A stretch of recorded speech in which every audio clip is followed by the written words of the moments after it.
Most of my adult life, I've been in a leadership role in one form or another. But then came the narcissists in my life, and actually more than one of them, quite a few of them, before I came to understand what I was dealing with.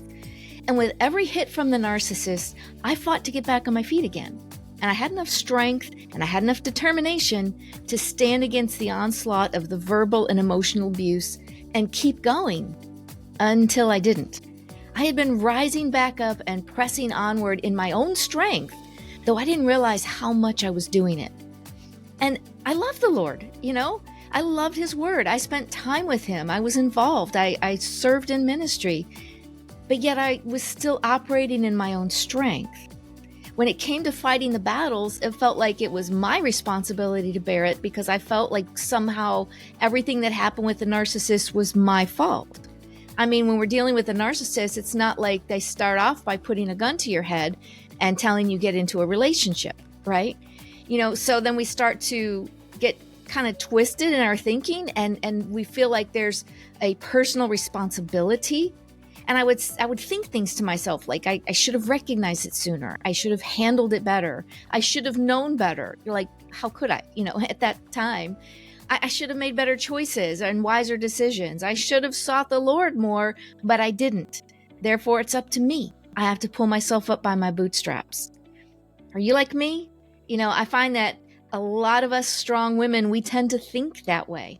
We don't often verbalize it, but we're thinking it. It's like this inner operating system that we're rolling from, on the inside. Now, Scripture says in Proverbs 24:10, if you falter in a time of trouble, how small is your strength? And that's what I came to learn, that my strength done within me, my own means, was pathetically small. And we all come to a place like that with the Lord, that we realize how small is our strength.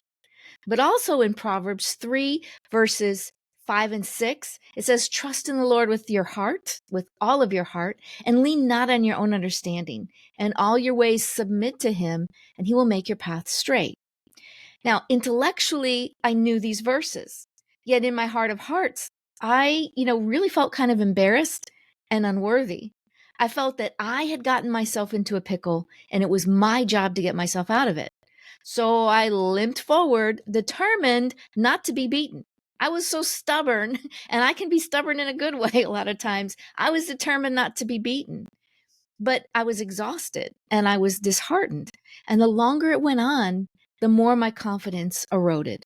The longer it went on, the more I felt unfit for leadership, unfit to be a positive role model, unfit to influence in a good way, right? Have you felt that way? As a matter of fact, I didn't even want to lead. I was too worn down to rise to the occasion. And when the time came that I knew the Lord was calling me to step up and step out again, I knew I needed to rebuild my confidence and my belief in my ability to set goals, to win, and to lead well, because that had kind of gone by the wayside. Now, it really didn't. It was still there, but I felt like damaged goods. And that's what we're going to be talking about this week, how to rebuild your confidence to lead again. So each day this week, I'm going to share with you 5, we're going to call them seeds of confidence that you'll need to replant and nurture. So let's get started today with confidence seed number 1. And confidence seed number 1 is to create a new habit of winning. And habit is a key word. That's what we want to work on. Because when things have gone wrong, when you're with a narcissist, you get in this habit of survival. You get into a habit of being sabotaged. So therefore, you have a habit of losing or feeling like you're losing, right? So even if the narcissist is gone, we can still be so far down the pike that, like me, pull yourself up by the bootstraps. You do what you need to do, but you're slogging, you're struggling, you're not firing on all 8 cylinders. The old you is gone and you don't know where she went. We talked about that last week, right? But when I say create a habit of winning, I'm talking about turning that whole equation around. You see, being in that prolonged relationship with a narcissist, it puts you in survival mode by necessity. And that takes a toll on the way you think and how you see yourself. And you may have established habits you needed to make it through while in survival mode, But those habits and that way of thinking, it's not going to serve you going forward. And the problem with your lack of confidence, it really originates inside you, inside your heart, inside your mind. And therefore, this is good now. It means reestablishing your confidence also originates inside of you. So let's first clarify something though. For purposes of what we're talking about this morning, confidence or lack thereof is a symptom. It's a symptom. That's not the issue. The real issue is what's going on underneath that. The root issue is that you stopped believing in yourself. You stopped believing in your ability to rise to the challenge for various reasons. And it doesn't mean you're weak or you're flawed or you don't have what it takes. It's just that you have been through the ringer. And that's what happens after a while. And you lose belief in your ability to win. So, of course, everything that we're talking about this week is going to flow from knowing who you are in Christ and from partnering with God. And we're going to go deeper into that piece of the equation on Thursday. So be sure to follow with me this week so we can talk about that on Thursday. But know that God is in this with you, but you are the other part of the equation. And you may be operating from a false belief that you no longer have what it takes. So the idea of challenging yourself to achieve goals, let alone lead or positively influence others to greater levels, may seem kind of overwhelming. And it's been going on so long that this has become a habitual way of thinking, which means your actions are flowing from that negative inner narrative, right? It's likely you self-sabotage far more than you're willing to acknowledge to yourself. And I did too. It took me a long time to pull out of that place. So to turn this around, you're going to need to create new habits of winning. And to do this, we're just going to start small with personal habits. Choose something about the way you use your time. And I'm not saying restructure your whole day for everything. We're going to start small. Something about the way you use your time. What would you like to change or add to your routine or your workday that would be small and achievable? You see, the key here is to dial things way down to baby steps.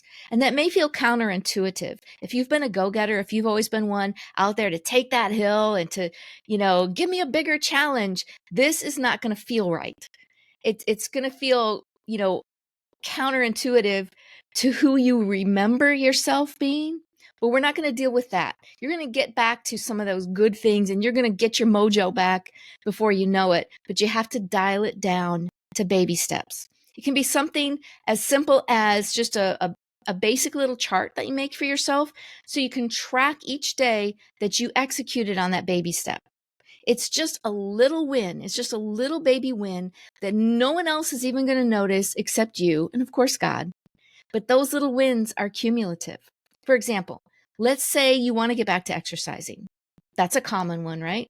So starting small might be each day you're going to walk around the block one time. Now, are you going to lose 20 pounds from that? Are you going to, get all tight and toned and strong? No, but it's a baby step. And right now we're not looking for results. We're looking for habits. Okay. Habits of winning. For another example with me. So I always was a natural night owl and I still am, but I always told myself that too.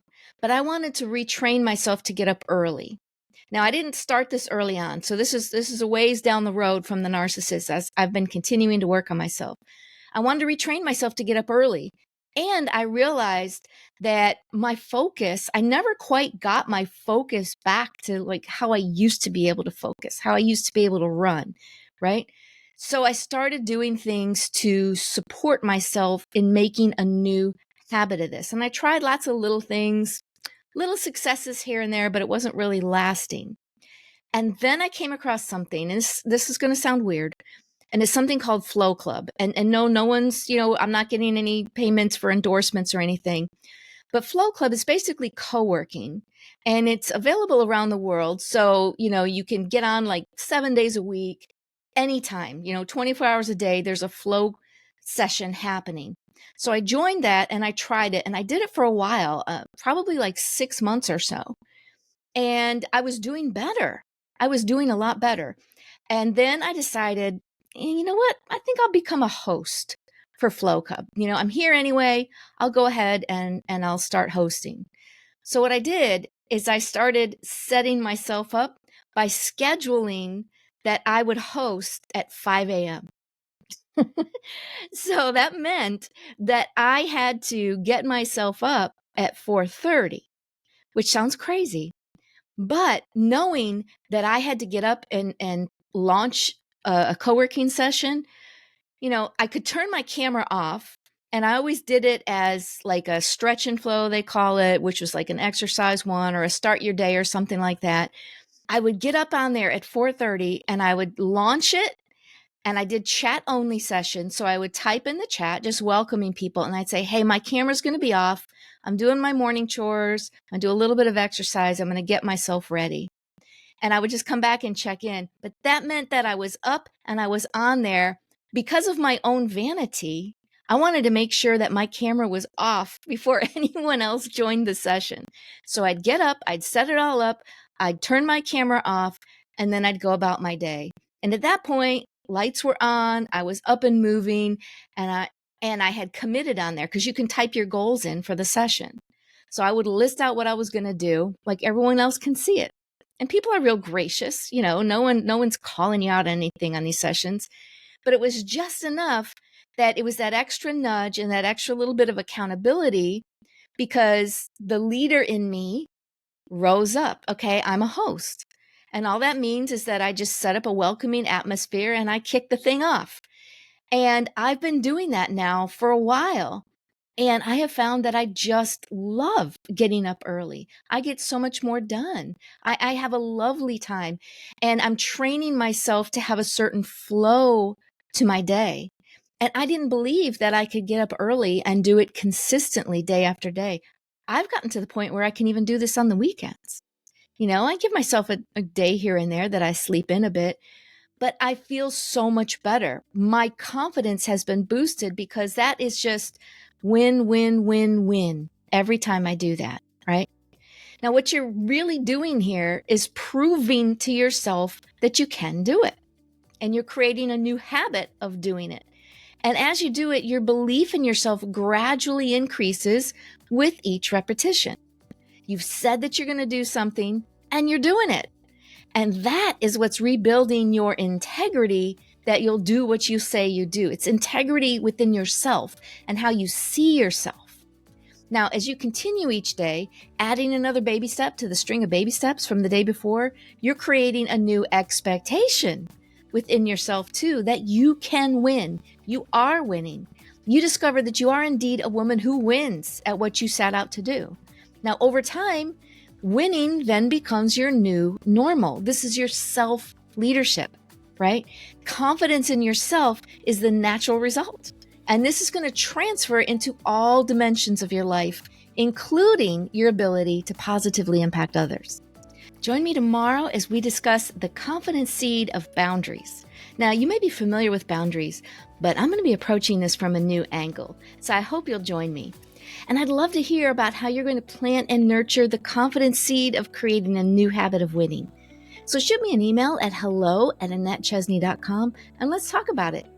Remember to focus on baby steps for now. Work on becoming just that 1% better than you were yesterday, because it's all cumulative.